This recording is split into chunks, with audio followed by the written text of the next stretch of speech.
If they don't reach out to you, here are two things you can do to make them afraid of losing you.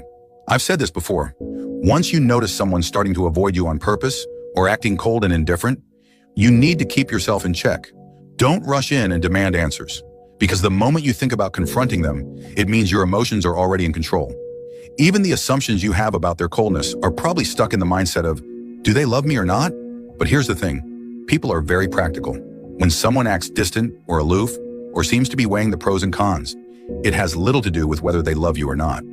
Most of the time, they're focused on their own interests. Whether they love you in this relationship is secondary.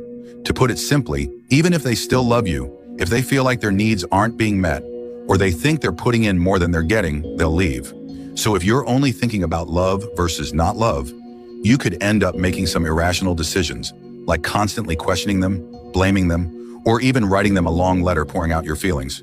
But you need to accept that behind their coldness, they have their own reasons. For example, one reason might be that they feel the relationship has lost its spark. The excitement is gone, and maybe they don't see your value anymore. To put it bluntly, they might think they're too good for you now. Another reason might be that your selfless, unreciprocated giving has made them feel superior. They might start thinking, you love me this much, you're scared to lose me, so I can do whatever I want.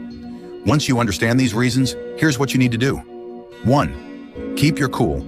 Don't do anything that will drive a bigger wedge between you two. Complaining nonstop, constantly asking what's wrong, or begging for their attention won't help. These actions won't benefit you in any way. All they'll do is inflate their sense of superiority and make you feel worse about yourself. You'll end up losing yourself in the process. They've taken the upper hand in the relationship because they know your biggest weakness. You're afraid of losing them. That's why they're acting so entitled. 2. Focus on yourself. Since they're not taking the initiative, don't take the initiative either. Let them know you're not someone who can't survive without them. Your life has more to offer beyond them. You have your own standards and boundaries. Even if you love them, you'll never sacrifice your dignity just to please them. You're not going to let them walk all over you. To regain balance, you need to take back the upper hand. Their sense of entitlement comes from the fact that they think you're too scared to leave. So send them this message. I admit I can't let go of you, but since this relationship has reached a breaking point, forcing myself to hold on will only cause us more pain. I respect your feelings and I won't bother you again. After all, no matter how hard I try, I can't make someone love me who doesn't. So for the sake of the memories we've shared, leaving with dignity might be the best ending for both of us. When they read that, it's sure to stir something inside them. All this time, their sense of superiority has been built on you waiting and giving without asking for anything in return.